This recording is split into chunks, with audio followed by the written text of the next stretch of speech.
expected to bring me the means to correct these qualities, the qualities of the nation, so it will become in order to be that, and this is called the reception of the 10 Commandments.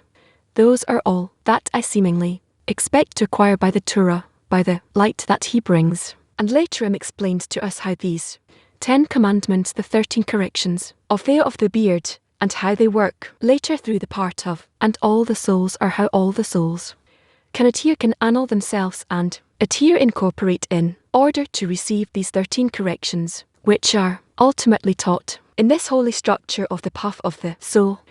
We reach our annulment annulling ourself. The annulment of self is also result of recognition of evil. If I know in my nature, which is all evil, I'm not able to do anything, and only this point conquers me. I want it conquers is, in a good sense, right. That I truly want to be adhered to it means that I truly trample all my qualities. Qualities again, we say qualities, the egoistic use in my qualities. It's all according to the difference between them, to what extent it seems great to me how much this point is important for me, the top of the mountain, the point of Moses, the point of the encounter with the Creator, to the extent that it appears important process. We actually see that the more we search for the point in the heart Moses, we also discover our will to receive, that it grows, our will to receive according to how much we're capable of determining its character. It grows certainly. It's like a baby, that the extent that you had intellect, and together with that you add the strength to be able to use that intellect correctly. And if you don't add intellect, then you just add the strength, then it will be lagging behind. And then you have to tie him out and be afraid of him, that he might do certain bad things. If we say a lion or a bear that they have intellect, they have their nature, they have strength, their power, we know what to expect from them, because that's their nature, that determined in them. But if it's a baby that grew to be 30 and remained with the intellect of a 5-year-old that can come here and start, I don't know, to do you know it's a problem. Understand, if we grow in what can we grow, you want them to add intellect to me, then I'll have the strength of a baby who cannot move. So why do I need great intellect? If I grow only with my strength, acquire forces, but not intellect, then I will be like a person. So again, what can I do? The problem is the humanity does not develop their recognition of evil, and it turns out that it grows in height above the beastliness in an uncorrected form. It's like a baby who doesn't acquire intellect and only acquires strength forces. We came out of the caves, let's say 10,000 years ago. We started to develop, and together with our human development, we had to develop our corrections alongside that to determine this development to be only in order to bestow to the Creator, to adhere to the Creator. And each time we acquire additional intellect, additional forces, but we don't correct them. We don't correct those things in order to bestow. It turns out that we are, and that's why the way we use all the techniques, all the technology, is to our detriment, like a baby. That's the undeveloped baby that doesn't have the right intellect. So we are the same. We do not receive the intellect, the mind, to use it beneficially. All humanities have that. And if a baby is in such a framework, meaning that the more bad it does, the more incorrect use it makes, it comes back to him in a bad way. Let's say he goes into the kitchen, he turns something on there, gets an electric shock, he pushes a button, suddenly something spins and harms him, right, and so on so forth. We are same with our technology. We don't know how to use it correctly in order to bestow, and everything that we develop out of our unhealthy intellect, the one that's not aimed in order to bestow, it comes back to harm us until we find ourselves under the threat of destruction and never-ending wars. All those pressures who derives benefit pleasure from the world. It's only in that ideally we should have been on the degree of animals, like a person whose humanity does not develop, a person on the degree of a monkey that does not develop yet the systems of men. You understand, however, the upper providence intentionally needs to bring us to a state that's not like that. If we would develop ideally from the time we left the caves, and gradually, to the extent we acquire a greater will to receive, we would invert it with the intention in order to bestow to the Creator, we would never feel the evil in us. We would never reach the recognition of evil, now to come to a state which is called the mountain as a vault. The stage of development that we are going through has to bring us to a state where we are in the worst possible state, and nevertheless we'll have the awareness of Moses, like Moses at the top of the mountain, that there is Creator and there is a purpose of creation, and that's above us as there is a divine message as something great, something that we can save ourselves with its help. We need to reach such a state, such an occasion, and when we find ourselves, when we stand in such an occasion, we'll have the true recognition of evil, and this is called the war of Armageddon. And then we would want to be rewarded with the reception of the Torah. We become worthy of receiving it. We will come to hate our nature because our eyes can see that. Indeed, if the Creator doesn't give us the Torah, then this becomes our burial place. Not that He has to say it, we say it. So, that's what we have to come to, meaning the way they tell us about it in the Torah, it has to happen to each and everyone. Said has happened to each and everyone, individually, and to our nation. Individually to our nation, and to all of humanity in its general form relative to the Creator has to be revealed in the individual and in the collective. That's really the plan. There's no running away from it. The more sensitive we become to it, the faster we'll reach this occasion, this state, and get through it, each and every one of us, both the nation and the world. So what exists in this world when everybody's blocked? This indifference that exists in the world, and you see what's happening with us. Shalom now went into this whole trip of his with all that with regard to peace. It's an indifference that has to exist all the time until we come to that state, which is truly like a hatred between spirituality and corporality, between the Creator and all of nature. That is opposite to it. So the corporeal reality has to fail. No, but if we become sensitive, look, reality doesn't need to evolve into an explosion. The war of Armageddon could be finished within a small lab, so to speak, or it can be exported to the entire world.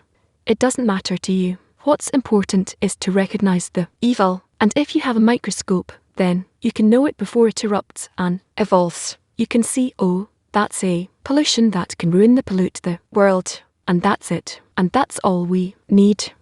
We need to draw much more light. That will show us that there's no specific external measurement that you need to determine, as that's Mount C rather. That measurement is your attention, that you can't stand the evil you understand, and so determines that he says that in the essence of religion and its purpose, that it depends on man's development. A developed person who uses Kabbalah, who uses the lighted reforms, he can see how horrible it is right now. He doesn't need to. He writes, we are a developed nation, and so forth. He's referring to those who engage in Kabbalah. And then, well, it's worthwhile reading that. That's it. So there's no point in waiting for hundreds of years.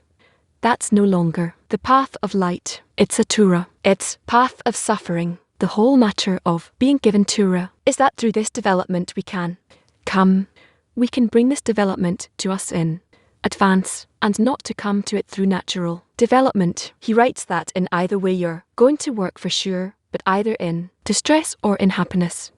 There's one rule in nature, that if in spirituality, if you don't have vessels, you don't receive the next degree. So why do they add more desire to receive for us if there's no correction that comes before?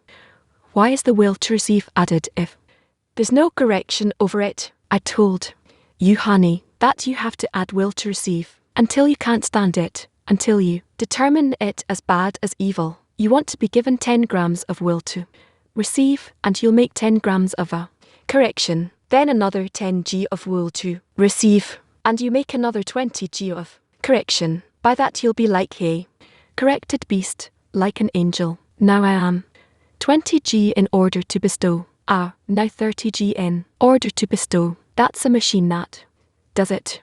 Not out of itself, not from recognition of evil. If you know you're evil at 20 grams and 30 grams and each time correct it accordingly, you won't feel how opposite you are to the Creator. You don't have this disparity of form which you will later want, so that you later want to cling to him and love him in, and you have to be at an infinite status of oppositess to him. So our development needs to reach that. So 2,000 more years, 1,000 years, 2,000, it doesn't matter, but it needs to reach a point where you hate in all your qualities, which you bring closer. You see them now through the light of Tura, through the light. You can see these qualities that I hate them to the point of Mount Sim. Why can't you put it in the same laboratory? You can do it in the same lab. I'll tell you why. Tell you why it's possible. Because ultimately what you engage with, you're engaging with your soul, which is whole like in, except you just see such minimum form of it measured from the entire structure. You see the whole thing but as a point, and in that point is the entire structure of the soul. So, if you take light and you shine into that point, and then instead of the point, you suddenly begin to live in a world of your soul. And here, it depends on how much you draw the light to shine into all your qualities. So you're told this: if you draw the light through the group, then the group for you forms all the souls of Adam. They, as if represent all the other souls. So, you're drawing such a great light into you, and so refined, with all kinds of aspects that come from the rest of the souls, which will shine on you against all. We want to thank the Creator for opening our eyes, showing the greatness of our vessel, of the world. We see many friends here, rewarded with a special preparation for the lesson. I think we're going to have many gifts today, Friday, Thursday, around the world. It's Valentine's Day, and we are also here with love. Very excited. Before this special lesson, may we feel totally connected and in attention with the Creator. I would like to present two friends from the European, Victor Fleondes from Lithuania and Victor from London. I want to open the heart, please. Truly, it's a great fear to see how this home is full. See the friends here, and this lesson will give us light and a strong prayer to all those who yearn and wish to come. Yes, this is very strong preparation. What are we preparing? We have a place. We need to do a few more things, but the main thing is we need to prepare a place in our hearts. The heart will open so that inside this heart will be able to feel the friends. And this is not simple. All the rest in corporality happens pretty quickly. But here, we need additional force to ask the Creator to strengthen this love for the friends. We will give to each one to see the friends, specifically that important thing, that spiritual particle that shines, and that is aimed at love of friends, where the Creator is revealed at the very beginning of the assembly. When gathering, we should praise the friends, the importance of each of the friends, to the extent that one assumes the greatness of the society. One can appreciate the society and then pray, means that everyone should examine himself and see how much effort he is giving to the society. Then when he sees that he is powerless to do anything for society, there's room for prayer to a Creator to help him and give him strength and desire to engage in love of others. Active workshop.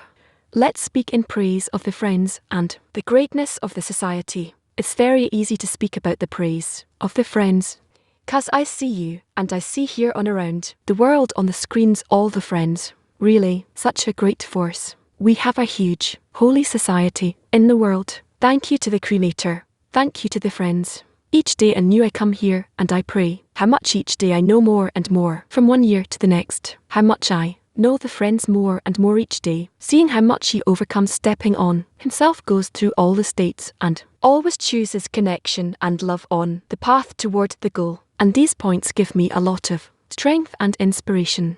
Great deal of inspiration from the efforts of the worldly. Feel how together we are preparing mutual vessel for the Congress, and we yearn to enter the lesson. Now we have a special opportunity to connect and ask the Creator to connect everyone, and to the extent in which we ask together, so then this moment will become more and more special and shall right the world. That is the field that the Creator has blessed. How truly correct it is, how felt it is, and we have to take advantage of every moment to appreciate the friends and see their praise, because that's where the great light is hidden. Yes, this is the place we spiritually develop. We go to a silent workshop. Let's raise a prayer for love of friends in the tin.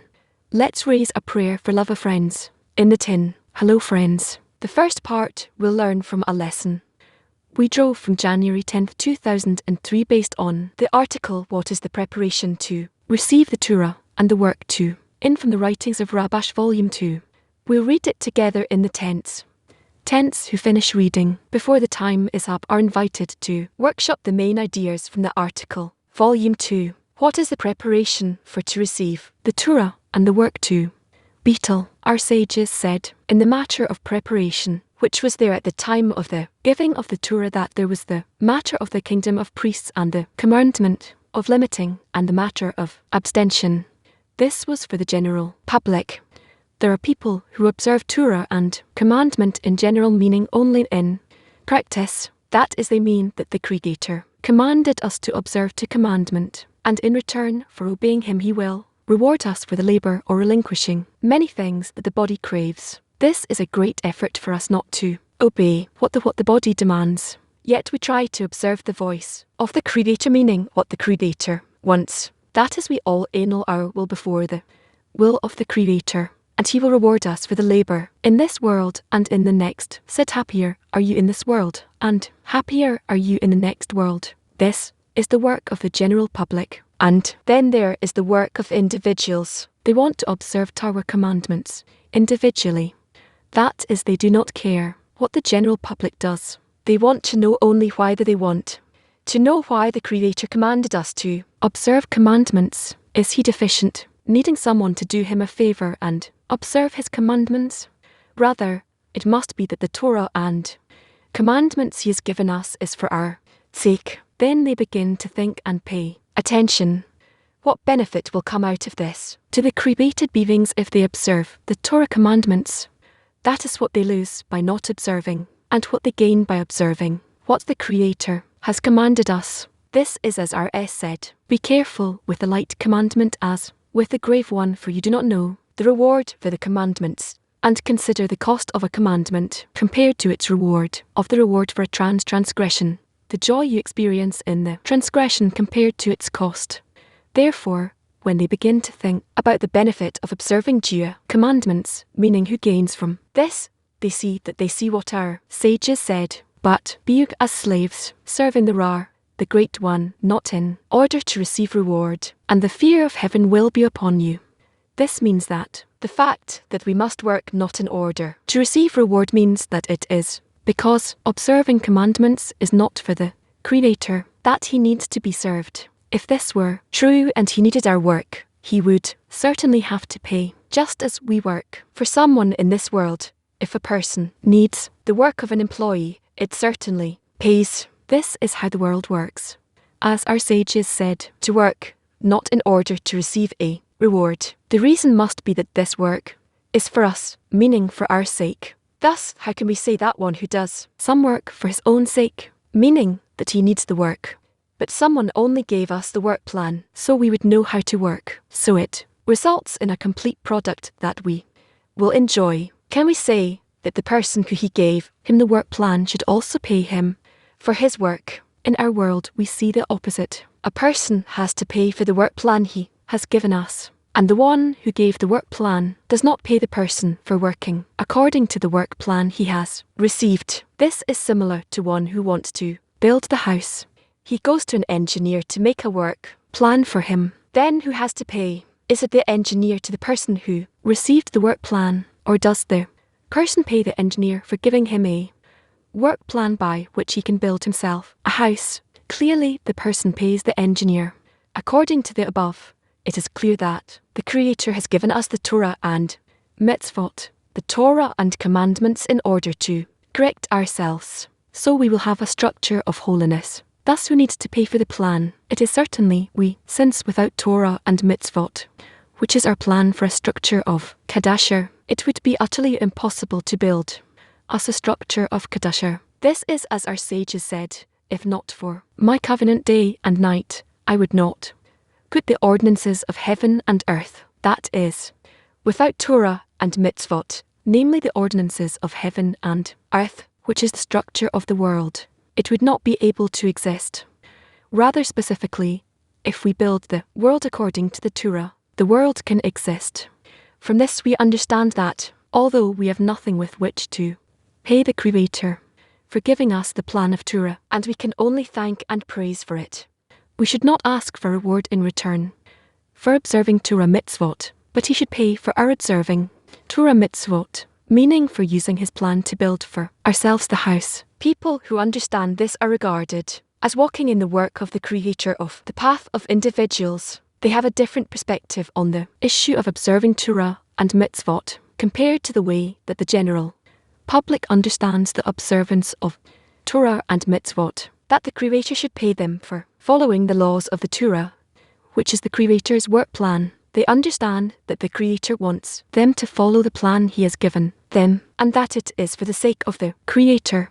Therefore, he should pay for the work of following his plan. This is as our sages said. Another interpretation is a craftsman. The Torah says, I was the working tool of the Creator. When a flesh and blood king builds a palace, he builds it not with his own skill, but with the skill of an architect, and the architect does not build it out of his head. He employs plans and diagrams, which are books containing various diagrams of buildings, by which the craftsman makes a plan how to build the place, how to build the palace. So God looked into the Torah and created the world. We should understand what this comes to teach us about the way of the work, how there was the creation of the world. The Creator looked into the Torah. The Torah is the plan by which he created the world. It is known that the purpose of creation was to look good to his creations. This was the reason for the creation of the world. For this reason, the Creator created in the creatures a desire and yearning to receive pleasures, and without pleasure, it is impossible to exist. Smaller, as we see one who commits suicide, it is because he cannot see that he will get pleasure anywhere now, which is called the present, and he also does not see that in the future he will be able to receive pleasure. Instead, he sees that the world has grown dark on him and does not shine for him. Then he has no other option but to commit suicide, because he thinks that by this he will escape the torments. This reason, the fact that a person always wants to receive pleasure in, is the nature that the Creator created, that each created beings aspires only to receive pleasures. And we must know that everything we call the evil inclination is only this quality called desire to receive pleasure in order to satisfy the yearning. The reason why the will to receive for oneself is called evil inclination is explained with respect to the correction of creation that was done. That is when the creature receives from the Creator. There is disparity of formlessness, which results in a person being ashamed to receive for himself from his friend. For this reason, a person is ashamed to eat the bread of shame. If a person would receive the delight and pleasure in vessels of reception, he would feel unpleasantness while receiving the abundance. Hence, there was a correction. But as long as one does not revoke the vessels of the desire to receive for himself, he cannot receive the light and pleasure. It follows that the only obstruction of receiving the delight and pleasure is the will to receive for oneself. This is why this will to receive is the evil inclination. However, how can he be revoked? As it is written, an allure will before his will. He is the Torah. As our sages said, the Creator said, I have created the evil inclination. I've created the Torah as a spice. This means that the Creator says, the fact that I created the world to receive pleasure, and that this is the nature of creation. As was said, that creation is called existence from absence, meaning that a new thing was created. Here, this was said about this will to receive. The Creator said, I created the Torah as a spice that is through the light in it reforms him. It therefore follows that if there were no Torah, there would not be existence to the world, for because of the concealment and hiding, that was because of the correction of the world, creatures would have had to remain in the dark without light. Naturally, there would be no existence to the world. This is the meaning of the Creator looking in the Torah, meaning that the Torah is the work plan. That is according to this plan, the world will be built through the Torah, and there will be existence to the world. This is called I have created the evil inclination. I have created the Torah as a spice. Concerning the study of the Torah, Our sages said, a word of Torah is not to be given to an idol worshipper. As was said, he did not do so for any nation and let them not know the ordinances. We should understand the meaning of idol worshippers in the work. In the work we learn everything as one body, as it is written in the Zohar, that man is a small world. Thus, what are idol worshippers in the work, and what is Israel in the work? We already said that Israel means that he wants all his actions to be for the sake of the Creator and not for his own sake. This is called straight to the Creator, meaning that all his actions are directly to the Creator. The idol worshipper is the complete opposite. All his actions are for his own sake. That is, he wants two authorities. This means that he wants to extract delight and pleasure from the authority of the Creator into his own authority. In other words, he wants there to remain two authorities in the world, the authority of the Creator and his own authority. This is called idol worshipping, which is work that is foreign to us. Israel means that he is working for the sake of the Creator, meaning that he is considered a worker of the Creator, whose actions are all for the sake of the Creator. If a person works for his own sake and not for the sake of the Creator, this is regarded as his work being idol worship and not work for the Creator. It follows that the whole difference between idol worshippers and Israel in the work is that Israel means that he wants to work for the sake of the Creator, and although he is still enslaved to the evil inclination and cannot subdue it, because he is walking on the path that leads to working for the sake of the Creator, he is already regarded as Israel, since he wants to achieve this degree. But when a person wants to work in a state of Israel, which we said is regarded as working in the state of individuals, and all the bad in a person stands against him, is before he decided to go as Israel, and his work was in the manner of the general public. He looked at the things he was doing and believed that for every single action he would receive a reward of this world and a reward of the next world. It was easy for him to do good deeds, because this was not against the evil inclination called will to receive for himself. Now that he wants to work in order to annul his own authority and leave only one authority in the world, the authority of the Creator, will to receive for himself object to this, then comes a wicked question who asks, what is the work for you? The fact that you want to work not for your own sake, what will you get out of it? And there is no answer to this. But as it is written, it follows that then a person needs help in order to be able to emerge from the control of the evil inclination. At that time, his only choice is what the Creator said. I've created the evil inclination. I've created the Torah as a spice. Now is a real time when a person needs the help of the Torah to pull him out of the control of the evil inclination to the above. What should one prepare himself in order to receive the Torah? It is the need for the Torah, and need is called a vessel. There cannot be filling without a lack. This is similar to a person asking his friend when he invites him to come in the evening for a meal that he has prepared for him. How should I prepare myself for eating at your place? He will probably tell him, be careful not to eat at home before you come to me, because then he will not be able to eat at my place. Likewise, in order to receive the Torah, person must prepare himself to have a need called a vessel, a kli, can fill. This applies specifically when he wants to work for the sake of the Creator, for then he encounters the resistance of the body which yells, what is this work for you?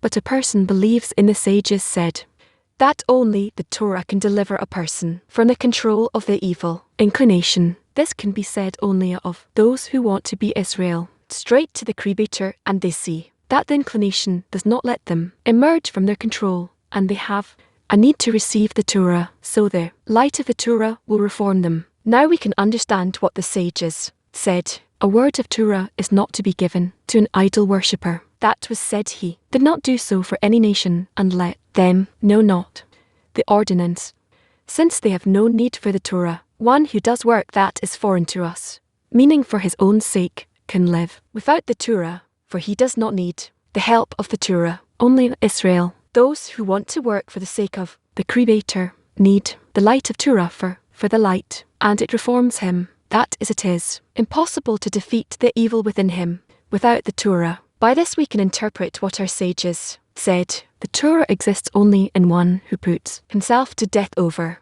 We should understand the world. The word exists. What does it tell us? We should interpret this according to what our sages said. The Creator said, I have created evil inclination. I have created the Torah as a spice. That is, the Torah should be a spice. In whom is this so? There is no light without a filling without a lack. For this reason they said that those who want to put their else to death, meaning want to put to death the will to receive for their own sake, and want to do everything for the sake of the Creator, see that they cannot do this on their own. To them, the Creator said, I have created the evil incarnation. I have created the Torah as a splice. But in those who do not want to annul themselves and want there to be two authorities, meaning that man's authority will remain, and the Creator will give them, and they will extract the delight and pleasure at his disposal and hand it over to the receivers. The Torah does not exist. That is, the Torah does not become a spice for them, since they do not want it to be a spice. And if there is no desire and need, which are the key, there is no light. Now we can understand why it is forbidden to teach Torah to idol worshippers in the work. It means that one who is practicing work that is foreign to us, meaning works for himself, since the Torah is for the evil inclination, so that one who wants to revoke it, but cannot. It was said about him, I have created the evil inclination. I have created the Torah as a spice. One who wants to work for his own sake, which is idol worship. There's no need for the Torah.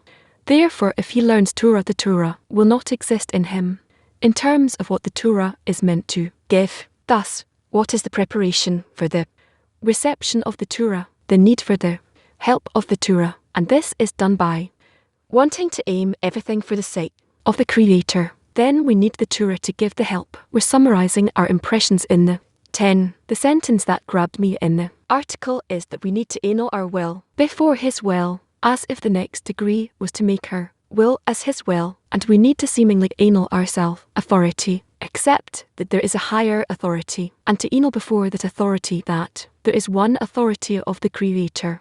The Creator does everything, and then our behalf we have to prepare the vessel. To receive the Torah, person has to prepare himself to have a deficiency called the clay. So, our work is to build the clay mutual clay between us, important, as we said in the preparation, which is love of friends. I agree. He says only those who want to be like Israel is want to work for the sake of heaven.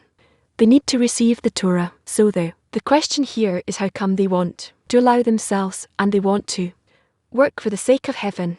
Who wants this? Who can acquire such a deficiency? To be from Israel. We are now going to go into a lesson with Rav from the date 10th of January 2003. What is the preparation to receive the Torah in the work? We learn that in reality, there are only two things: the will to receive, which the Creator created, and the light that stands opposite the will to receive. So we have light and vessel, light and kli. The purpose of creation is to bring the vessel to a state called a created being, and for it to be in adhesion with the Creator, that is to the Creator's degree, to bring the created being to the only state that is complete and eternal. Before that, all other states are incomplete and not eternal. In order to bring the vessel to this state, to the Creator's degree, the vessel needs to go through many stages of correction. In this correction, there is a program. According to, I have created the evil inclination. That is, the vessel is brought to a state called the evil inclination, and according to the need in a person who feels the evil inclination, he then feels a need for the Torah as a spice, meaning a need for corrections. Then the Torah, which was at first only a program or a plan, it becomes the force that carries out the correction, the reforming light. After a person goes through the corrections by means of the Torah, he then comes to the end of correction. Then the Torah becomes for him the infinite fulfillment, wholly present within him, and that state is called the end of correction and adhesion with the Creator. In other words, the Torah is at first a program or a plan, and then it is the force that performs the correction, and afterwards the fulfillment, and everything is according to the vessel, according to the vessel's deficiency what it wants. Certainly if the vessel has not yet awakened on its own toward the program, the plan, the correction and fulfillment, then with respect to it, the Torah does not exist. Therefore, it is written, wisdom among the nations believe, Torah among the nations do not believe, that is, one who is still considered a Gentile, meaning he does not intend to change his intention from in order to receive to in order to bestow, not that he is already in order to bestow. He does not even aim for it. Such a person does not discover the necessity for the correcting force called the Torah, because again there is no I have created the evil inclination. I have created the Torah as a spice within him, only according to a person who discovers the evil inclination, and the evil inclination is also revealed by the Torah by the reforming light. So all our means from the beginning of the work until the end of the work are called Torah and mitzvot, Torah and the commandment. Torah is like the path and the force, and mitzvot are actions from below. That is, I perform some action below with my vessels, with my efforts, with my exertion. That is called mitzvot, commandments, and the force that comes, the force of correction, the force of fulfillment, that is called Torah. Therefore, all of actions are divided into two: work in the vessels, called mitzvot, and the forces he receives and which improves him, which are called Torah. They ask if I'm speaking about lights and vessels, then why doesn't it say, instead of I have created the evil incarnation, I have created the Torah as a spice, then why doesn't it say I have created Malat and I have created the Torah to correct Malat? Matter is that what we learn after the 4 phases of direct light. What comes out, it is still not considered a created being. It is completely under the whole control of the light. The light operates within it, fulfills it, and together with the fulfillment, it imparts all its qualities, and Malat feels itself truly in this eternal state. For it there is no limitation, no pressure, no coercion, no lure.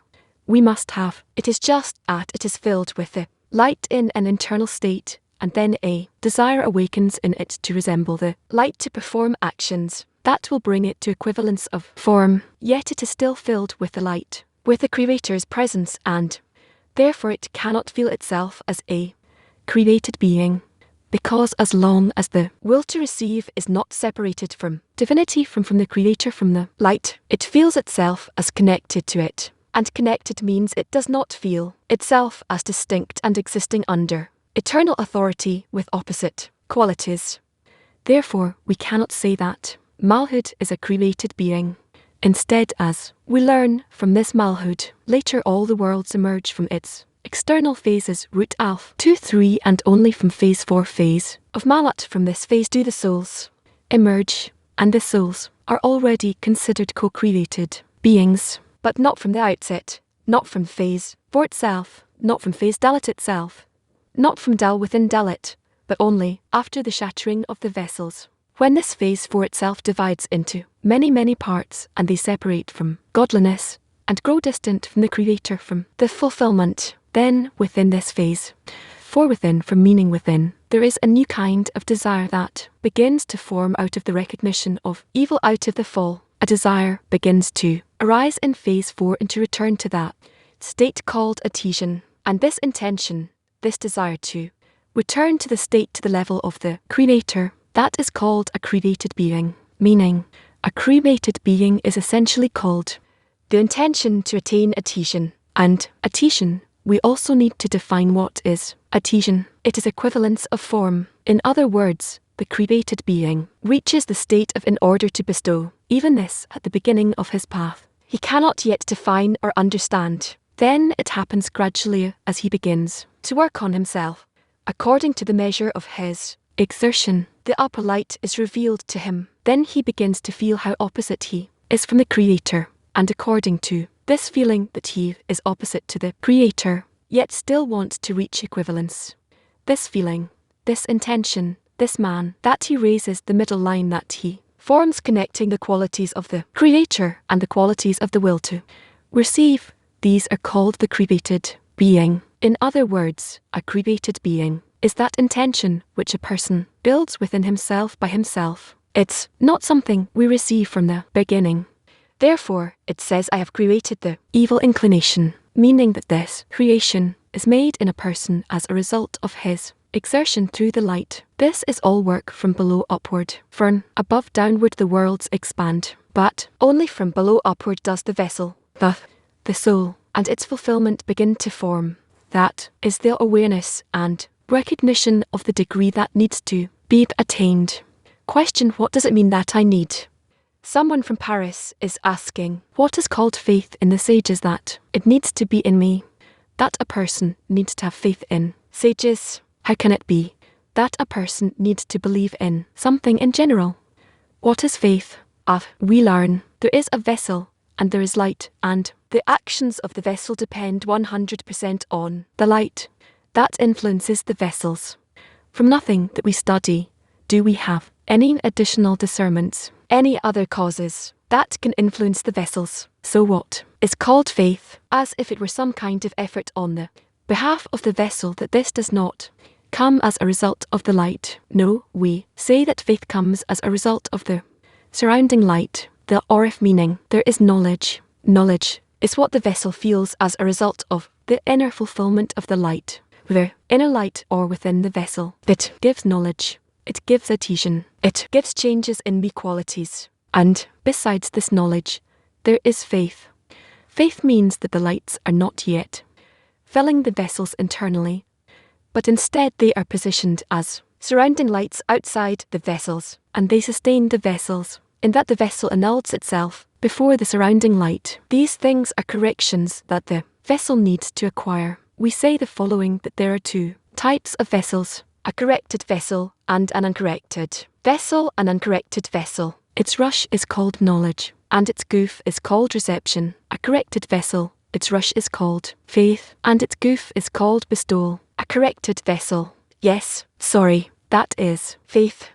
Faith in the sages, it's one of the degrees. It's called faith in the sages. Faith is the force that helps the vessel make the correct calculation in the rush in order to bestow and afterward to carry it out in the gulf. If there is no such force, then its goof and rush operate according to the original will to receive that exists within the vessels. That is, he is drawn to knowledge to know, and naturally his actions then become actions of reception. Yes, we speak on a state of adhesion.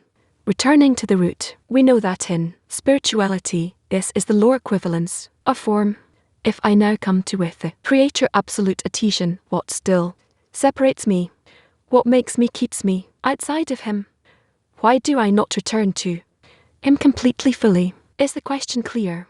We cannot speak about such high matters because we do not understand what really happens. We either speak about the feeling or we speak about reality itself. About reality itself, we can never talk about that. Why? It is because what we can speak about, what we can discuss, is only the extent or the height of our attainment, and our attainment is an attainment within already corrected vessels. And within these vessels there are degrees of knowledge and sensation. If now I were given infinite fulfillment, and I were to feel that I am completely connected with the light, then my question would be, am I really connected with him, or is this only my sensation? And I simply cannot determine where I am and where the light is. We cannot discern it, but certainly there is a difference.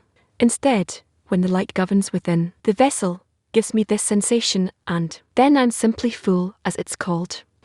What's full? That in none of my desires is anything felt except the light itself. The desire itself is not felt. It is filled with the light. It is subdued by the light. The light fills it.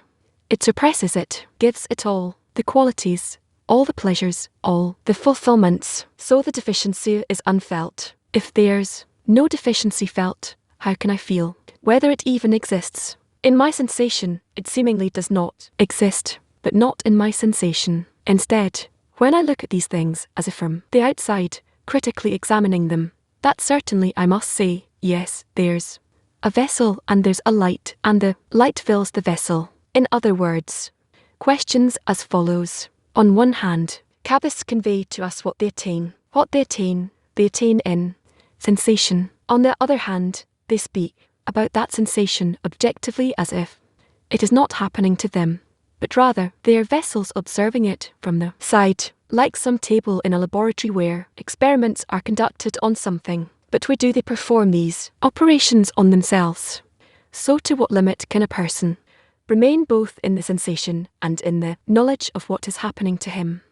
He explains this in the introduction to the Book of Zohar. There he explains a bit about the depth of our attainment, even regarding what the Zohar discusses. The Zohar discusses the worlds of Bariya, and it does not speak about the world of, except in connection with by, about itself. It does not speak because the Zohar belongs only to the second restriction to the path of correction, and what happens in the world of meaning of is under the rule of. There's this rule of the end of correction there with respect to our vessels. There's simply no difference between lights and vessels. Therefore, we thus do not receive any images from Kabbalists, no explanations, no descriptions of what belongs to the beyond the second restriction.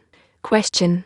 So that means that even after exiting egoism, a subjective element still remains in the vessel. Well, there are degrees that I cannot speak of, but if we talk about how the created being has to come to complete equivalence with the creator call of form, and that there's no difference between them, meaning that other than the point existence out of absence in the created being all the rest, he constructs on top of this point 100% as the image of the creator, then there are things that we cannot communicate them first of all using a language, and we can well the main, that's the main thing, we cannot express them.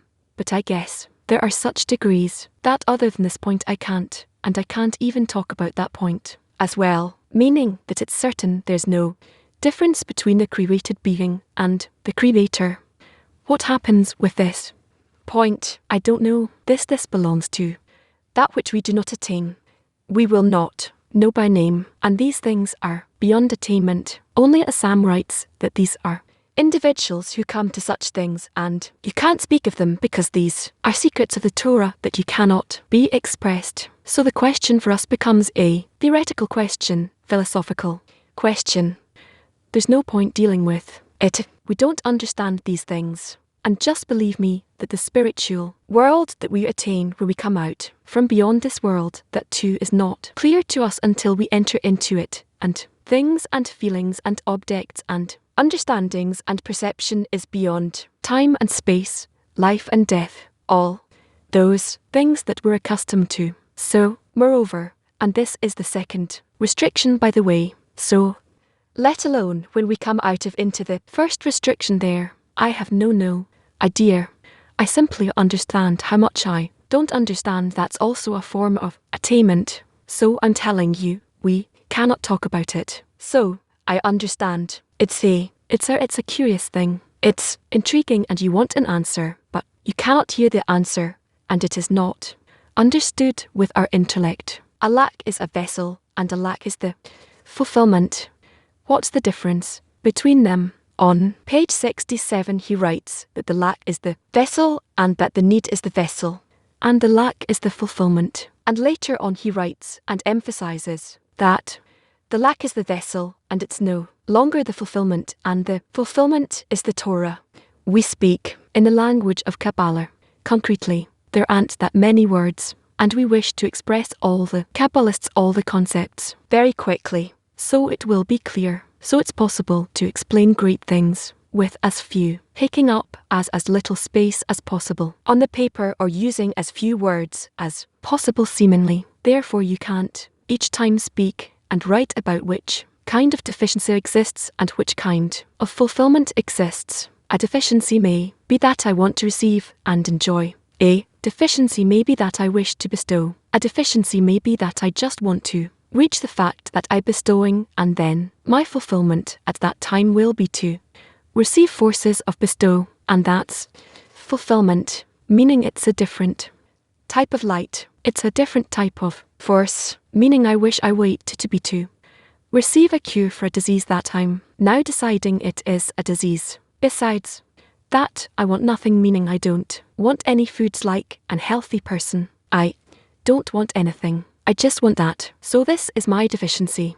Now what is my deficiency? the feeling of sickness and the fulfillment that will come to me, the remedy, that's it. But if I speak of the Creator, for example, and I wish to love him, then the desire to love him is called a deficiency, and the possibility to love him, to give him, is called a fulfillment, meaning it's not the fulfillment from the light itself, but fulfillment from me is the light, and mercy is simply the possibility of giving. That's what fills me, meaning there are many possibilities, many variations of lights and vessels, but a vessel is always called a deficiency, and the light is always a fulfillment. However, it can be that the vessel itself will be the light. What does it mean? That if I wish to come to me a special deficiency, then that deficiency that I'm waiting for to come to me will be for me the fulfillment. You understand? So in each and everything we need to distinguish between a vessel and a light, and it shouldn't confuse us, that these things are very subjective relative to the what where the created being is at, relative to his state. More like I have created the evil incarnation, and I have created the Torah as a spice. Question is, was the same evil inclination created for everyone, like honored, lust, money, all these forms of the evil inclination? No, each one of us explains it in the article free choice and the freedom. Each one of us, an echo, I can hear it, it's one of us, came from a different point in this article, the freedom.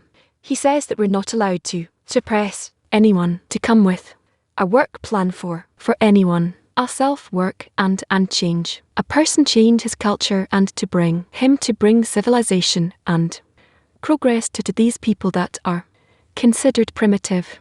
For example, in other words, each one has to develop according to his own qualities, and only in this he realizes his to receive. Each one is a creature, is a created being in and of itself. Even if he wants to, he cannot change his will to receive his point of departure. He explains what is that origin and the plan, and what is this foundation according to which, and the plan according to which this foundation develops, and later how it develops, and then the environment and the orders of the development of the environment. And a person cannot not enter forcefully and make a change.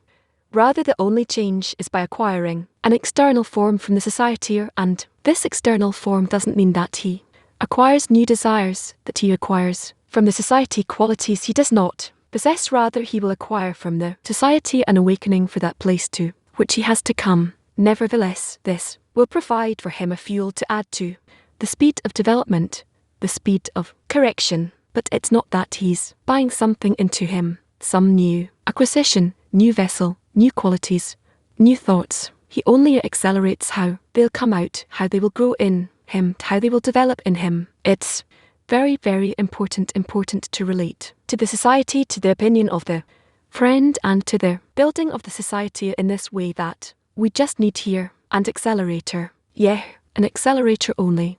A kind of accelerator that gives us motivation. But this motivation lacks character, provides additional motivation in the desired direction I choose where. So the same thing is from the society, meaning I have to come to the society and demand from the society, receive additional forces in the same direction that I already chose. Not that the society comes to me and begins to brainwash me. The brainwashing of the society has to be only on the matter of addition, adding force in the direction that I already know of. Otherwise, it's not going to be free choice. Otherwise, the society will be a society that suppresses and oppresses people. It doesn't need to bring me new opinion. He needs to bring me only an amplification of the data that was in me before, that will be greater compared to what we had before. Therefore, each one of us has to bestow to the society and receive from the society what he bestows to it, only several orders of magnitude greater. It's very, very important to understand that the society is the force that accelerates one's development. Also on the item 4 of the introduction to the study of Teolam says that the Creator places man's hand on the good fortune, and he says take it, and it's up to the person to just walk and go, and meaning to look for forces, find the forces and advance on his own. But the direction is according to the root of the soul that already exists in a person, according to the structure of his soul, according to his part in Adam. This direction is clear. And then we have to come to the society, and according to this demand that we should move in a certain direction, we have to ask the society, demand from the society, build the society so we will have the forces for it. A person by himself cannot find forces for it, meaning society simply like you're coming to the gas station to refuel. So the society should provide the sources for the path that we choose. It's not that I receive new opinions. No, the scrutinies are my scrutinies. The friends cannot help me in this. They can help, but that's truly how it happens. We still can't see it, but it happens to us only in this way. We accelerate our development only. That's it. So he says that one who chooses a good society, a better society, each time he advances, meaning he checks the society according to impression from it how much fuel it adds for him in that desired direction. And he says the good society has to give a person only one thing really, the greatness of the creator, the greatness of the goal. That's it. What does it mean? This is the extent that it will be big in my eyes. This image I created, but the society has to inflate this as much as possible. We see it in a commercial. I know that this soda, that this bottle of sparkling water is good for me. I like to drink it. But now this commercial comes and begins to inflate it, increase this more and more and more. So I choose this drink, and I made a choice that this drink has to be great in my eyes, several times greater than today. It's right. So I go to some place, I pay money to him, I exert among the friends, and they would grow this image of this tiny bottle and make it feel like a big bottle. That's it, meaning this our society is certainly an advertising agency, and I choose all the things that will happen to me, but after I made a choice and I'm in it, our nature allows ourselves to be impressed from it and to carry what I already received from the society. This is very important that we understand how this device works, because together with that we'll understand that there's nothing like it. There's nothing around us that can help us make progress by ourselves. The more I position myself relative to the society, invest in it, wish to be impressed by it, if there's something selective that I chose it, and accordingly I enjoy and I advance. There are people who in our society, there's one who advances 20 times then how he would advance by himself, and the other one only 3 or 4 times, and how he would advance by himself. And there are those who are not impressed by society at all, so they don't advance by themselves. Not to advance by himself means not to advance for us. If society causes me to have inspiration, but in the end it's my choice to have the inspiration, then I have to choose to be impressed by them if I want to reach the goal. But how do I avoid taking the sting out of it? The moment I see that it's actually me choosing to be impressed by them, now I'm asking society, come and influence me because I want this thing, and I want it even more. Okay, so how do I bring about test? It's written, he who chooses each time a better society, meaning you choose the society with its character, what it wants, what is its goal, and you choose it to be better at it. There are several possibilities for you also. Now you're in such a society, but you wish for it to be better. So either you improve that society or you go to look for another society. No, a different question. Yes, this week we decided that during the day, we'll pump each other up. We'll send each other messages about how important the path is, how necessary it is all day long. Texts on the phone saying it's worthwhile, it's important, and you get inspired by it. But then there are moments when you suddenly see that it's a game that everyone's basically. How do you cover your eyes so you don't see that it's a game? No, you're asking nicely. If we agree between us to seemingly activate one another, or everyone activates each one of us, recognizing the greatness of the gold, we need to understand, are we lying about it or not? We work with the lie. We don't know the goal. We don't know its importance. Whether we wish to sell it to ourselves. If someone comes to me and sells me something that he knows it's a lie and he receives a salary for it, and it's worthwhile for him to cheat me and to deceive me and to receive salary, But the question is, am I so familiar to know that inside I have the evil inclination, and corresponding to the evil inclination I have to position to place a false image, and in this way to confuse the evil inclination. So this depends on how much you work with yourself, with integrity or honestly.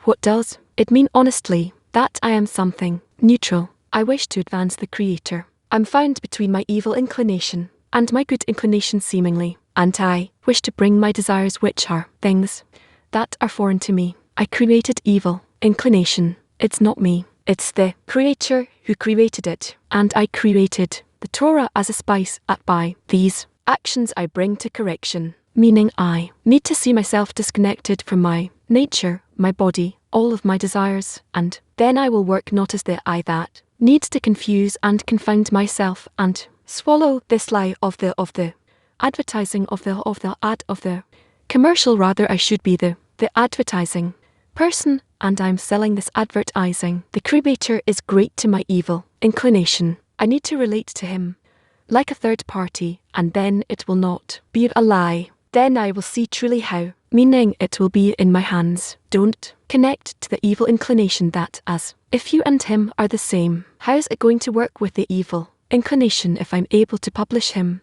or not? No, you'll need to work for him.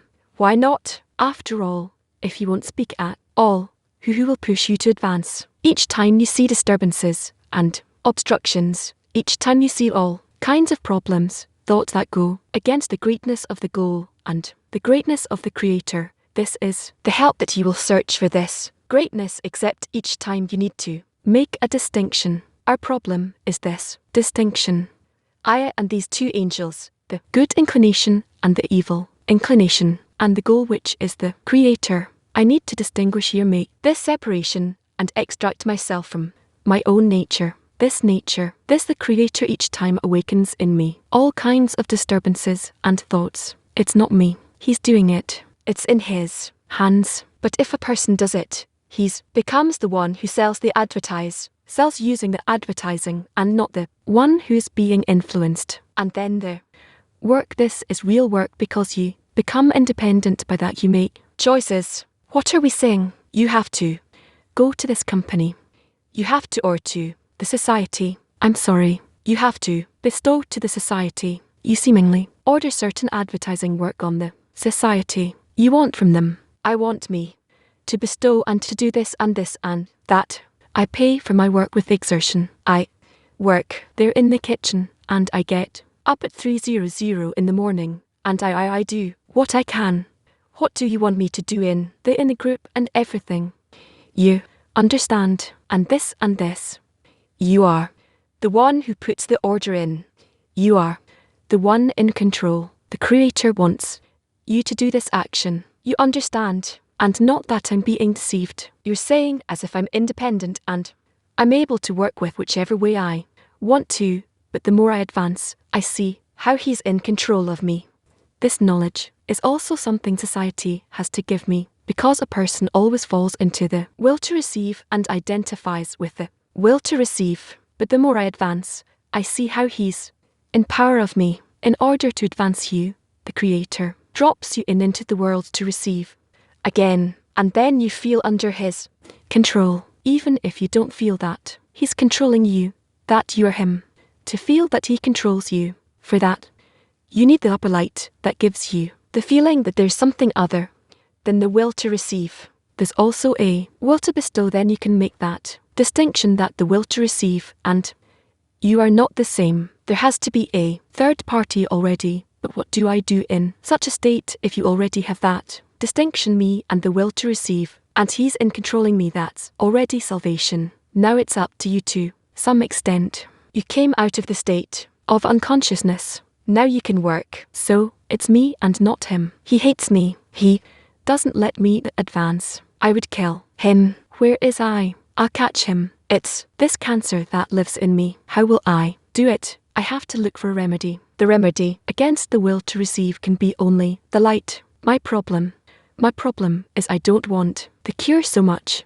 So I need to go to the society to grow in me the recognition of evil, that I'll see that it's truly a sickness that puts me to death, eternal life to the extent that I will cry, the true cry opens the heavens. That's it. If a person is in a descent and, according to his feeling, he and the water receive is the same thing, so in that stage, the center person certainly feels that he identifies with the world to receive. He doesn't feel that he identifies with it if he is in it under his control. The rule of the world to receive, meaning it's simply him and the world to receive are one in the same thing. He doesn't even feel that it's the will to receive, that it's bad. It's like they tell us in Egypt that the nation of Israel did not feel that it's bad.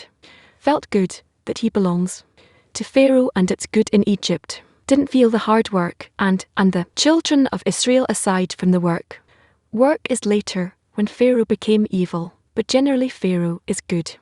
We work, but we enjoy all of our exertion, our labor. This is what a person feels. So in such a state can society come to a person and describe his state to him, or does he need to come to society and ask them to advertise to him? Society can influence a person in all sorts of ways. General advice, because nevertheless these are the ways by which a person develops. Just as we read the articles now, we read articles about things that were still not in them. Maybe to some extent we were in them, maybe we will be in those things, but we wish to awaken upon ourselves the upper light. That will bring us new states each time, and the society can do it, and it can speak to a person certainly. So how do they influence you? They just shout at you that the Creator is great. It's like the Arabs cry Allah Bar, right?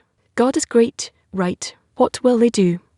They need to bring you through all kinds of impressions. The attainment of this goal is eternal, whole, the only thing that's before you. He said in the beginning that society has to help me accelerate. So if I come, and now I'm a zero, and as much as they try to accelerate me, I'm still a zero. I have to come to them with something a bit bigger than one, and that way it can accelerate through society. You have a point in the heart. You come to the society. You don't know anything yet, but if you're incorporated in it with your point in the heart, the society works in you like a womb on drop of semen and develops you. It's enough for you to anal before the society. There are people who come here, they don't know anything. They go to work in the kitchen a month, 2, 3, 4, as much as they sit here.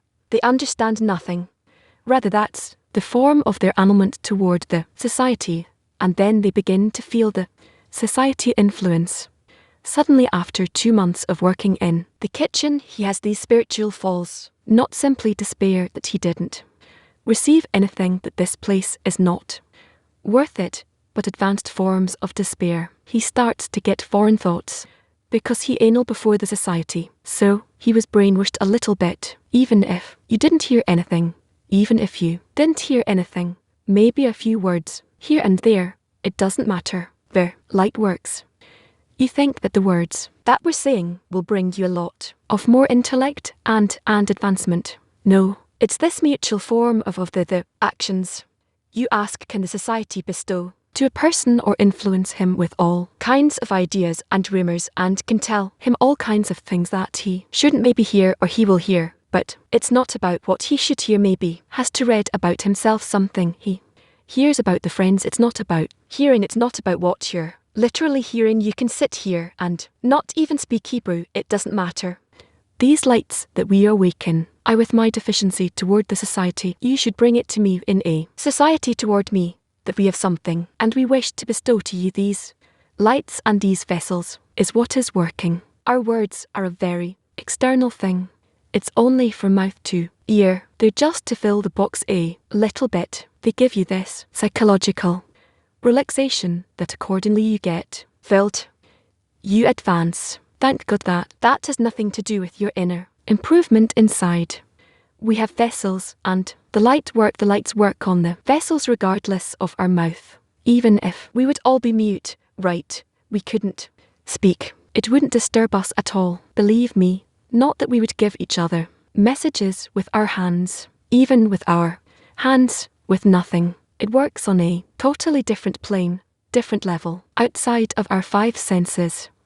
So what we speak in the society or we don't is not important. It depends on the depth of the heart, the inner desire in the heart. What do I wish to bestow to the society, and by what do I wish to be impressed by the society. That's the vessel, and the light comes from above accordingly. So don't worry about what they're saying. Also in addition, Rabesh says specifically that in a strong society, it's customary to speak with lightheadedness, with laughter, with jokes to conceal the things in the heart, because that's where the real vessels are working. You don't need your blah blah blah. You understand? This is the work of the true intentions, the correct ones, and it's happening in us as well. It's not that if we don't have it in us it doesn't work. It works exactly to the extent that we have it only in the level of intentions and the forces, the vessels. Let's say there's a friend and a dissent. So how much can I come to him and tell him again and again and call him, and where's the limit? Where am I already coercing him that he has to come? Where's the do I draw the line? How much can I carry my friend even though he doesn't want it?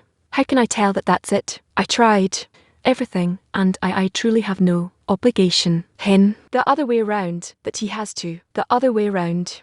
On the contrary, if I keep doing anything, it will be suppression, be that's something that I should be doing already. I don't think we can draw a red line here. But you see it from experience.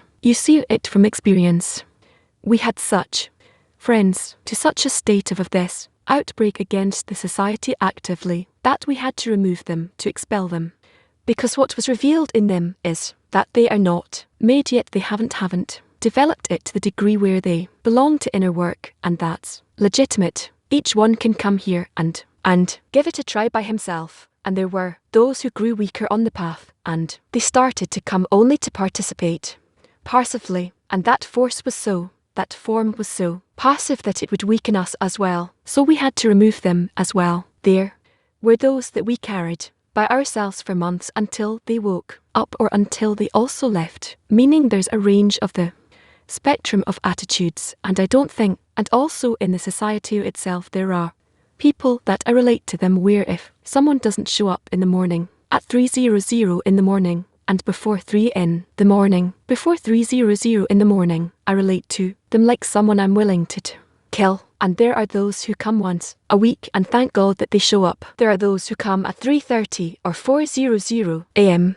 Well, it's also something meaning. It depends on the level of willingness of a person, how much is here, how much he invests in the society, and how much he invests in him. Meaning there's no unified attitude to everyone, because we're all going through different states. Each one is also in a different level of development, a different process. So I can't give you this advice to what point you need to carry the friend who fell off, but it has to be clear that you still relate to a friend, and there's something in him that nevertheless that belongs to the society, and it's not for nothing that it's it. Says 1,000 enter the room when one comes out to teach, meaning there are seemingly many who are friends on the path, but out of the 1,000 could be that only one will remain, and he will be the friend on the path in the end. There's nothing you can do. Okay, the last one. On one hand, we say that a person has to reach the upper root to bestow. On the other hand, we say that a person has to remain neutral, that he has to be between the two states. So how does that work together? On one hand, he has to aspire to bestow. On the other hand, as if to remove himself from both and remain neutral. How can it be that a person wants to move from a will to receive to a will to bestow? So if during the work he's not in a will to receive anymore, he's already separated from it, and he hasn't reached the desire to bestow, but he wants to acquire it, then he's in the middle somewhere, and he makes all kinds of efforts to move away from this, get closer to that. But if he already say, entered the will to bestow, then you're asking what? How does he feel that he's separated from the will to bestow? Yes, he doesn't need to. We need to enter the will to bestow as if it's me. That's called adhesion. I want to acquire this form endlessly with no end, that it will influence me, shape me against all the disturbances. I'll get disturbances each time from the will to receive in order to deeper and deeper delve into the will to bestow, to adhere to it in deeper and deeper aspects and levels, until I came to say the middle point, the stony heart, that awakens in me from the will to receive, and on top of that I also adhere to the will to bestow, meaning specifically by all those forces of impurity So until then I didn't finish the work, but when I do finish the work I am completely immersed in a desire to bestow, and I have how to say it, no point. That want to feel myself outside of this desire. You're saying so maybe a person loses his individuality or uniqueness or independence, objectivity. No. Why? Because this will to bestow is entirely built nevertheless on top of that will to receive that was there before. So there is me and my bestow to the Creator. I'm not swallowed in it, meaning we express it in very simple Kabbalistic terms. There's a will to receive, and there's a screen on top of it. The will to receive is not lost. It has it works with the screens. The screen rules it and governs it. But when it does, then man's desire is to identify with the screen and not with the will to receive. But still both don't go away, don't disappear. Others are an issue here that the more I delve into the intention to bestow, I still feel myself being in an intention to bestow. This is what gives this whole feeling the ability, the possibility. How to put it to? It's this ability to not be swallowed by the Creator, but to remain independent. Again, in Kabbalah, it's easier to explain. You can say and are as two, great at an equal level in endless coupling, where she is as independent as he is, being the collection of all the souls. All right, let's move to the preface. Now we'll share impressions from the lesson. What are we taking to implement? In the tense, impression from the lesson is the desire of each and everyone to be in bestow. Yeah, I've explained about the relationships between light and vessel, and what even is the base for our work, how the light influences us, and what preparations we need to do for the vessel to receive the light correctly. What is faith? What is bestow? What is knowing? And then we were talking about, or we heard about, the influence of society on a person, as much, or how to put yourself under the influence of society.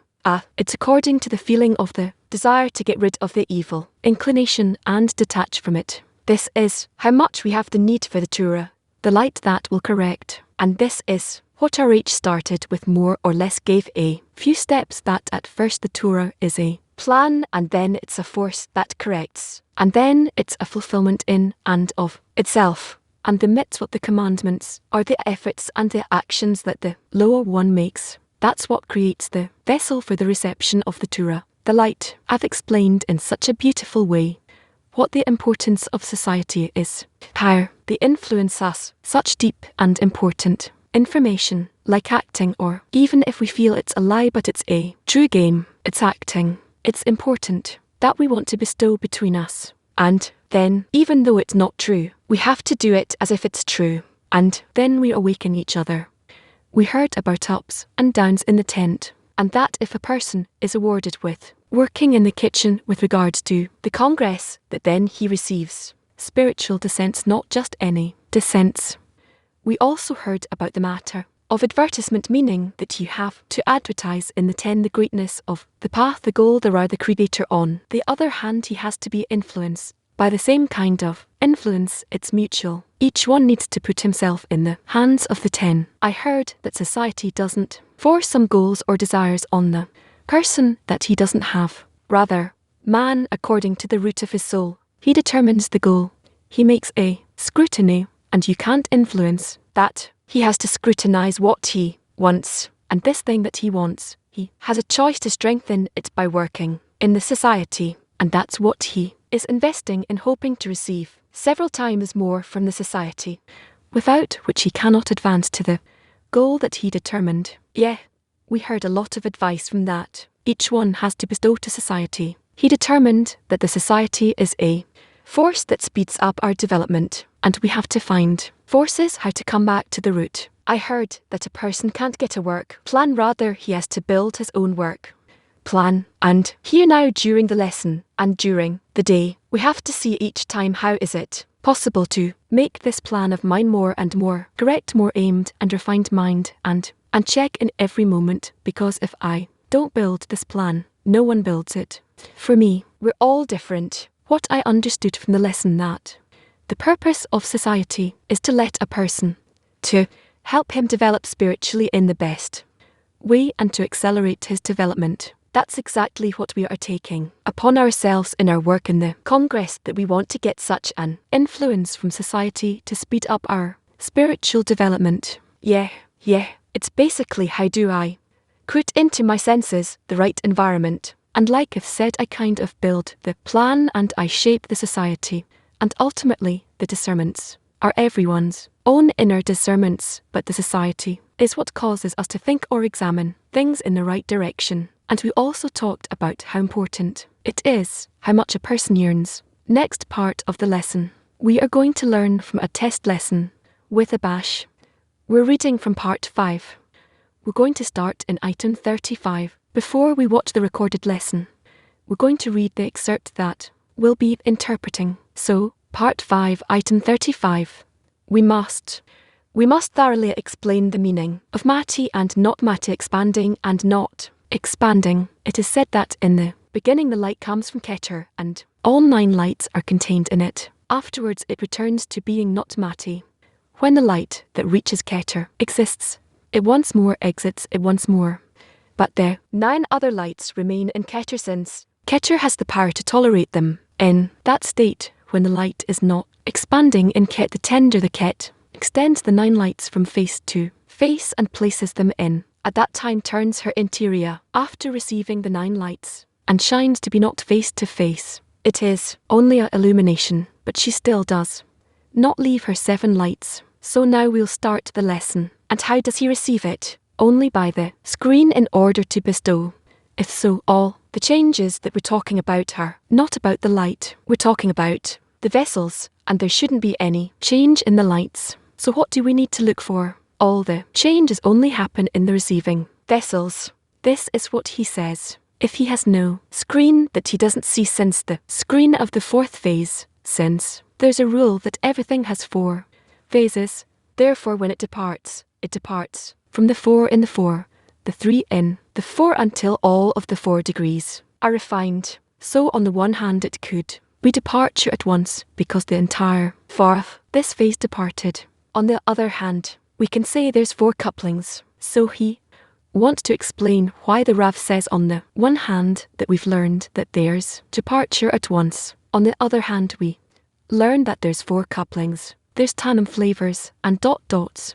So he says in terms of the departure of the 4th phase, there was 1 cancellation once, and that's similar to how a person who's in a room and wants to leave until he leaves another room and another room and another room, but ultimately he says he wants to come out, and so he's coming out, and there's no other way. All of the changes are in the receiving vessels. This is why he says if he has no screen, then he doesn't see. Since there's a rule in anything, there is 4 phases. So it departs the 4 and the 4, the 4th 3 and the 4 until all of the 4th refine. So on the one hand it can be departure at once because the complete 4th phase has departed. On the other hand we can say there's 4 couplings. He wants to say on the one hand we've learned that there's a departure that happens at once. On the other hand we learn that there's 4 couplings, tamim and ord flavors and dots. So he says in terms of the departure of the 4th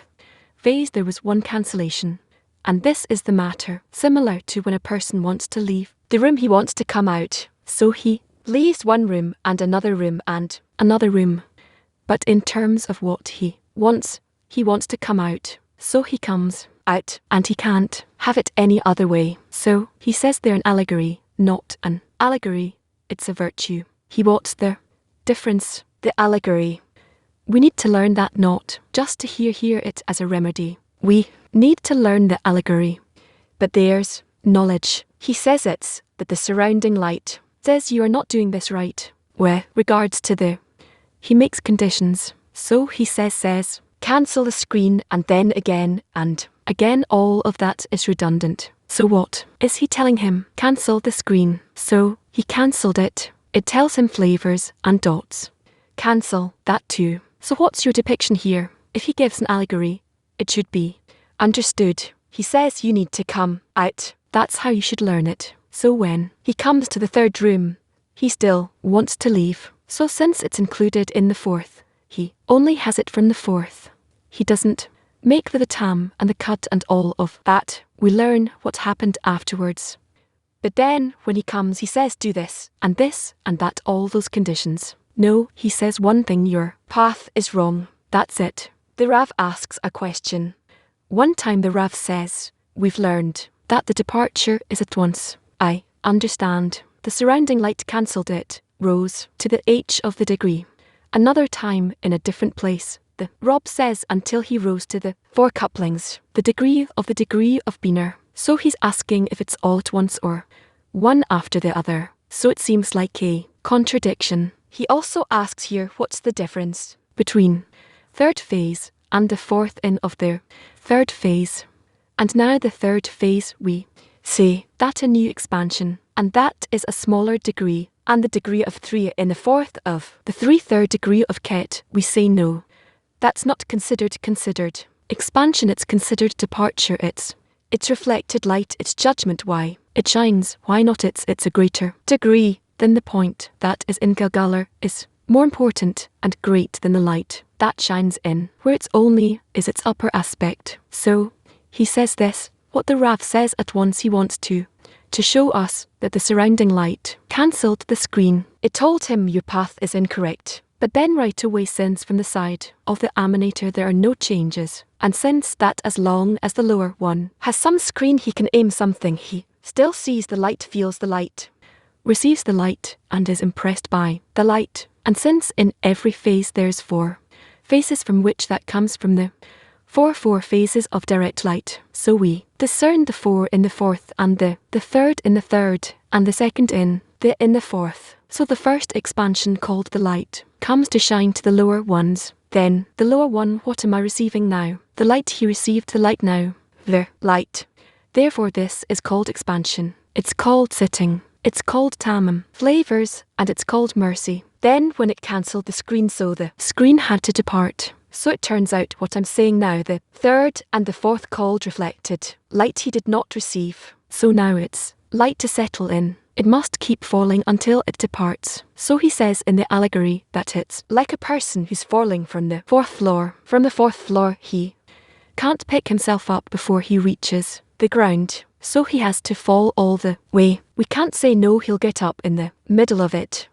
That's impossible. So when a person falls from some degree, he has to fall all the way. But as long as it didn't reach the ground, when he reaches the ground, then we are discussing what we're discussing. So study the allegory. Don't ask, try to understand the matter here. However, when there's a refinement of the screen, there's cries. I don't have a screen. I don't have the force to overcome. I have nothing. Now, what do you want? Give me the screen again. Force of overcoming in the rush of the debris. When he has a screen, he is now going to receive. This is called expansion. This will be called the gate of mercy. Why? Because there what shined he did not receive. So why do you need the departure? That's why it's called the reflected light and judgment. Why? The lights shine during the return of the light to their emanator.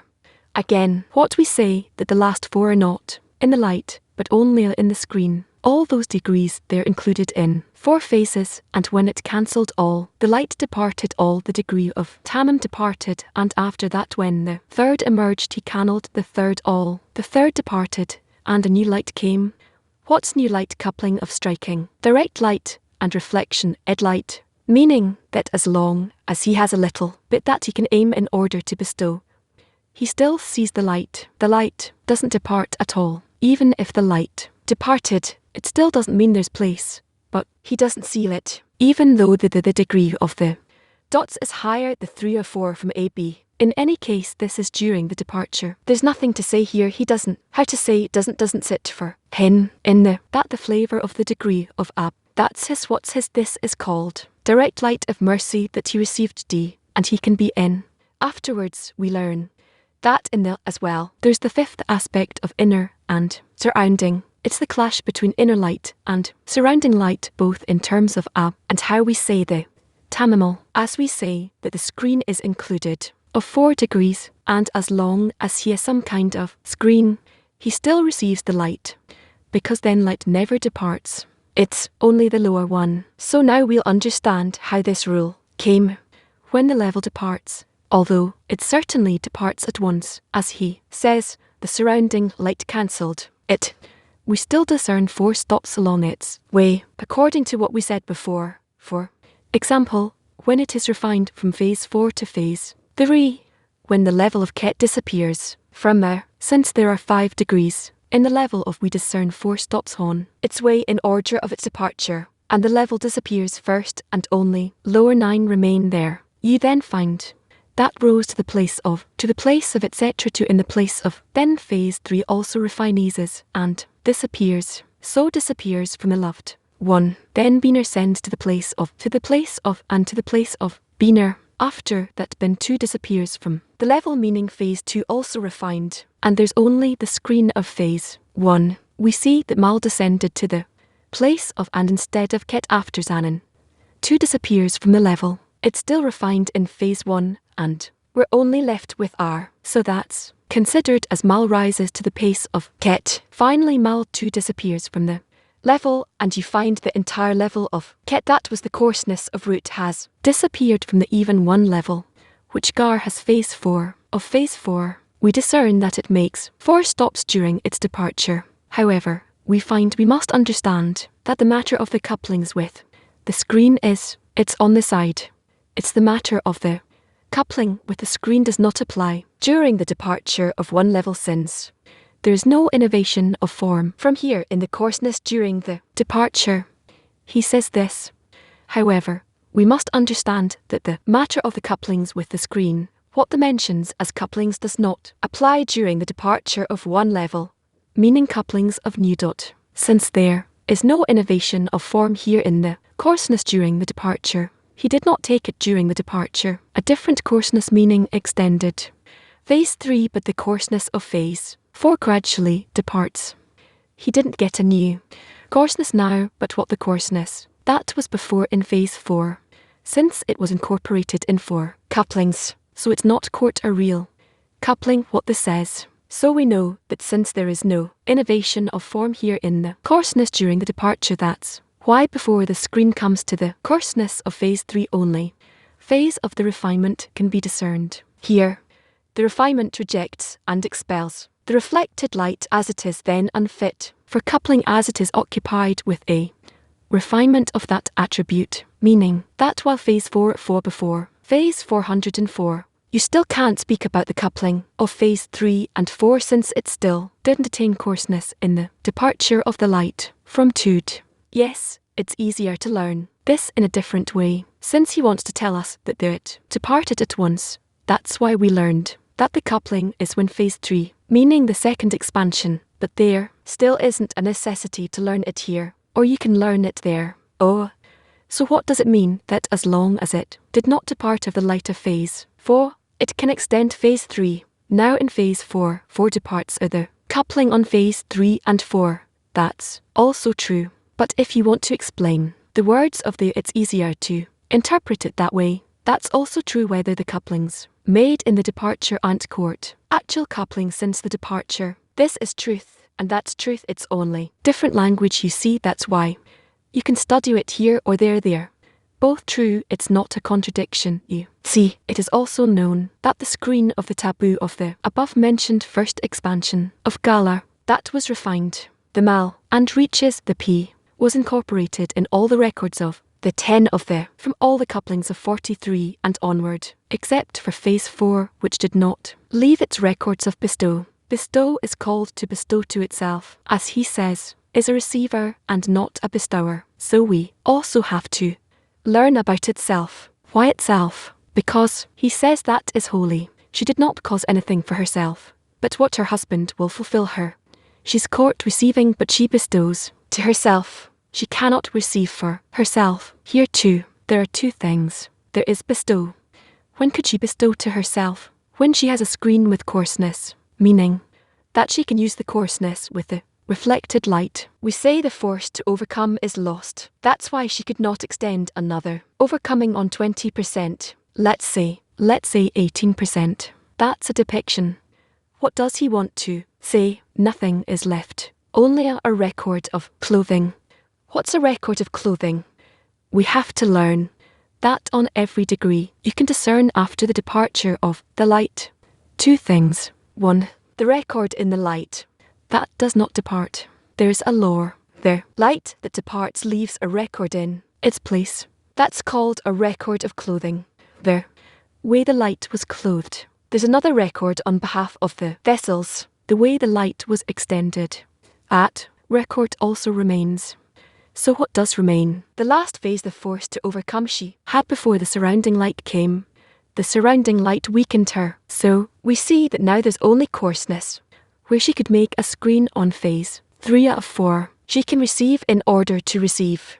She doesn't have the force to overcome. That's what he says here. And there we clarify. We say that this screen on the table, when it ascends to the, was incorporated in all the records of the tense. We speak about the highest phase, so it explains there that we regard primarily to the highest among them, which is phase 3 that draws the level of. Here we also have to know that we learn in phase in.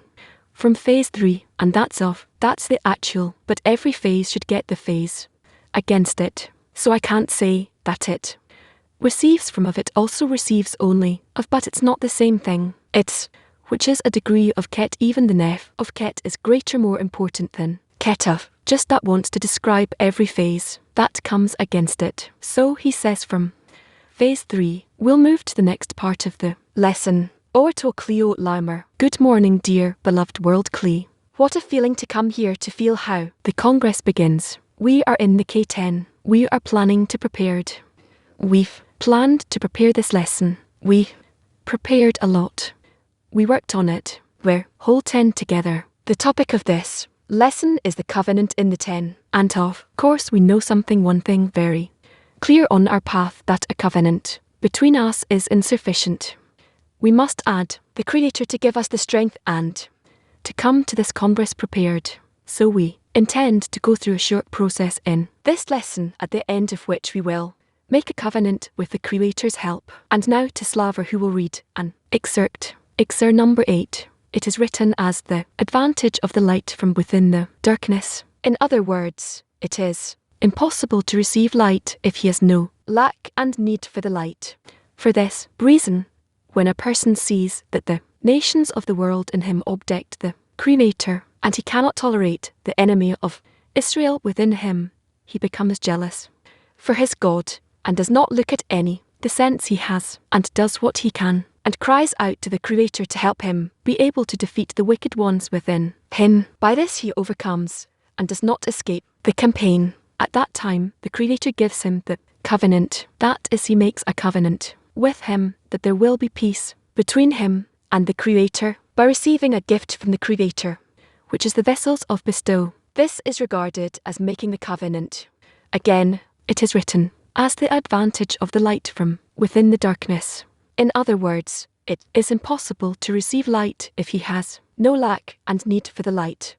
For this reason, when a person sees that the nations of the world in him object to the Creator, and he cannot tolerate the enemy of Israel within him, he becomes jealous for his God, and does not look at any descents he has, and does what he can, and cries out to the Creator to help him be able to defeat the wicked ones within him. By this he overcomes, and does not escape the campaign. At that time the Creator gives him the covenant. That is, he makes a covenant with him that there will be peace between him and the Creator by receiving a gift from the Creator, which is the vessels of bestow. This is regarded as making the covenant. Yes, friends, we receive the covenant as a gift from above, but here in our reality, we see the covenant is a covenant between friends, so important, so necessary for us. A covenant that holds us on the path and won't let us fall, that gives us confidence and happiness in our spiritual work. So let's share in the tense about a state where I felt that the covenant with the friends helped me or strengthened me on the path. Again, let's share a state where I felt that the covenant with the friends helped me or strengthened me on the path. Active worship. I see it as a state that continues. It's not one point in time. The covenant between the friends is a kind of a commitment on behalf of the friends towards me, and me towards them, that always keeps me on the path. It's not like these ups and downs. It always exists somewhere within me, somewhere in the mind, in the heart. And this covenant is what necessitates the work. Yeah, I agree. I think it's a permanent state. The 10 is the only place that lets us develop towards the goal we want to get to. And it's always felt in every moment. The ability to do some action alone. It just disappears as long as the more you're on the path. The covenant with the friends is the true force. When we feel and we need to renew the covenant basically every moment, every day, because it doesn't just exist, rather. We have to build it every time a new build rebuild the 10. Yesterday we had 2 connection duty friends, and they played our excerpt of how to demand the light when you're sitting in the lesson. That's a covenant to me. They aimed us towards it. I felt how the whole 10 is calibrating, becoming in balance, becoming more beneficial. That's why one of the expressions of a covenant is something like that. Every day your thoughts guard me. Yeah, every lesson. Every time we go out into the day with some task from the lesson. Every time I disconnect, come back, get a reminder. It's all from the covenant between us and the Creator. And there are special states where it's really felt that. I discover that I'm completely opposite. That my opinion about society, it's all opposite. Everything's opposite. I have to correct myself. It's all against a desire. And there's a point that says that I have to determine something here that really saves, otherwise I'm just immersed in it. Shar writes the covenant is felt, and it gives strength to the extent that I invest in it, and then it's also it. Also feels that the Creator holds the covenant, and I'll add that in addition to the regular feeling of confidence and help from the friends. Of course there can be a time of a more complex kind of struggle that we can encounter, and then this power and preparation we did before the covenant. We made before that each and every friend comes and adds and supports and encourages, that elevates us from the state, and then we use it like a springboard. The covenant, and there is something that strengthens in every moment, from the second you wake up in the morning, and this way every second during the day. You use the covenant as a force to walk ahead and be with the 10, be with the writings. In this way, in each and every moment to add, even if it's something that seems easy in a certain moment, so I might have to check more and see that maybe I have to add more, because this covenant in every moment obligates me to do more every moment. Like we heard in the first lesson with love, that a person enters society. But dear friends, world clay, we feel that the Congress is already here. We are the Congress, and we decided a few months ago to make a Congress to make it happen. We didn't know the difficulties we'll encounter, but we decided, we made the covenant, and today we are carrying it out. The Creator is the one who is the guarantor for this covenant. We are in it. So now we're going to hear Rav, our great Rav, explains to us what is the true covenant between us and the Creator.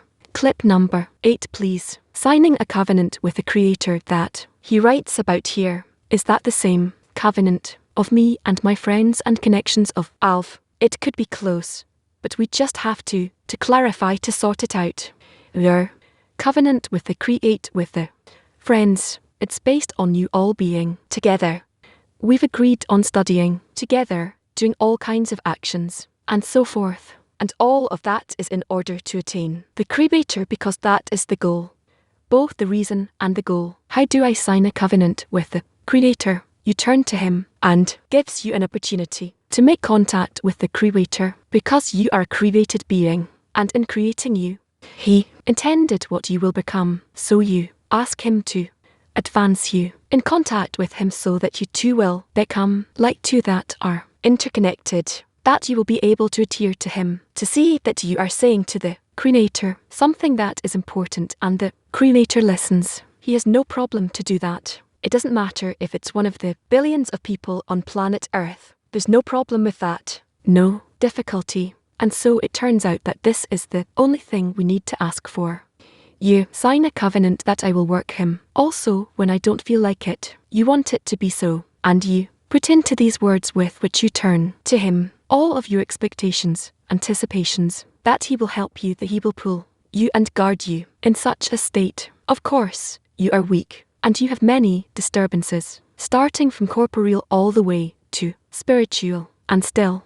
You have faith that the Creator has room for you as well, and there's a time and a force and a state, a final state, where it's what you need to reach, and then you'll be with Him in incomplete adhesion. So, dear friends, we have advice from love in our words. We have to pass all our expectations to the Creator that He will help us, that He will watch over us, that He will draw us, and there's a final state we have to reach until we're in complete adhesion with Him. So let's enter our active workshop, and afterwards we'll share each other in an assembly, so the workshop will awaken between us.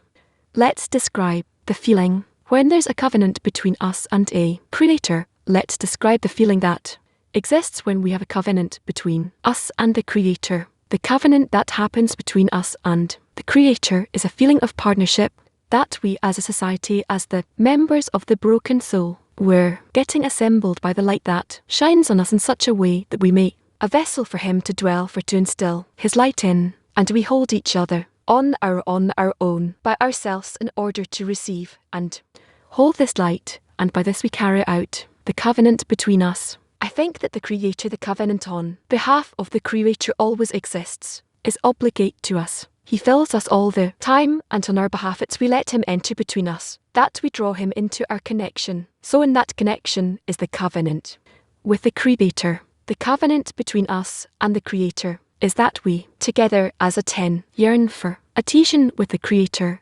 discussion with dialogue with the Creator all the time, every moment. There's a whole spectrum of dialogue, to the point that we mentioned in the first lesson, the true cry that opens the heavens, the covenant between us and the Creator. It can't exist if we don't have that covenant between us and the Creator. There has to be an intermediate state where it happens through. That's why there's wholeness between us. There's love of friends and greatness of the Creator. How to say something about the Creator, how to feel the covenant between us and the Creator. Every state there's a new will to receive that conquers you. And that's when the point of recognition comes. Otherwise, where does it come from? If I'm entirely the will to receive, then He's controlling me. And where's that point of awakening? That's when a person remembers the goal and the group, that an effort starts.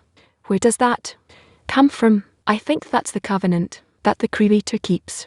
Shale also writes, it's a feeling that if we labour to realise the advice of Ra and the Kabbalists in mainly building relationship of love between us above the disturbances by coming from the Creator, so the force to make it happen, as if comes from above, meaning from by itself, as if basically from above. And I'll continue that this feeling is a feeling of confidence, for an letting go of control. We don't want to think of ourselves. We want to be concerned about the friends and the covenant that we each time try to strengthen towards the friends and towards the Creator. That's what gives us the alertness to continue and strengthen on the path. A feeling that there's a covenant between us and the Creator, to the extent that I feel that the Creator is conducting us. That when I know that everything I feel or think, it all comes from Him, that He's constantly concerned of me, and I live in this feeling of none else besides Him, then this feeling tells me that everything that happens I can ask from Him, and I can also demand that He'll constantly bring me closer, bring the